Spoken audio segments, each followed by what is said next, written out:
Maaga pa lang tumawag na ang founding chairman na ready na daw ang MOU para dalahin sa mga taong aming papipirmahan.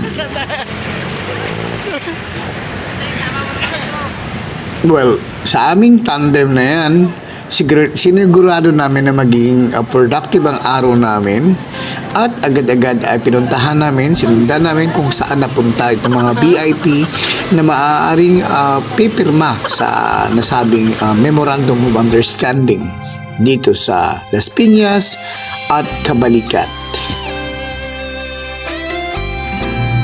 Hindi kami binigo ng aming kauna-unahang national advisor ng Cabalicat na walang iba kundi si Ma'am Bumanlag, at agad pinapunta kami kung saan siya located dito sa Las Piñas. Kahit ongoing ang kanyang meeting, ipinasantabi niya ito at kami ay hinarap para pipirma sa MOU.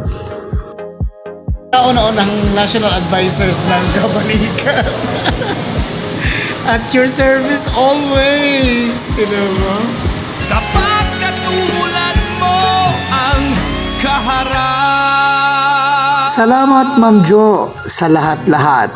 At next stop, pupunta naman kami sa munisipyo ng Las Piñas City.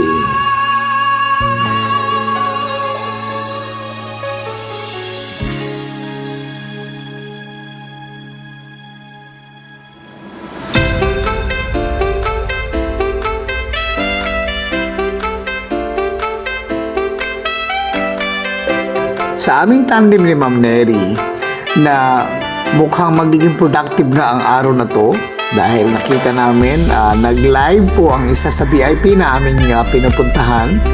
Well, naghihintay lang kami na matapos ang kanyang pagla-live sa FB. Magla-live siya. Cheap lang kasi mo na po.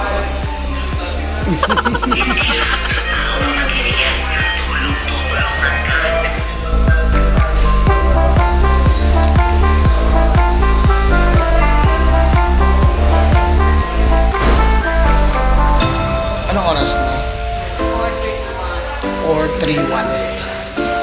431. At PNP headquarters po sa Nakalabas na lahat yung mga. Maya-maya ay lumabas na ang secretary at kami ay pinapapasok na sa kanyang opisina and all set. Pirmado na lahat.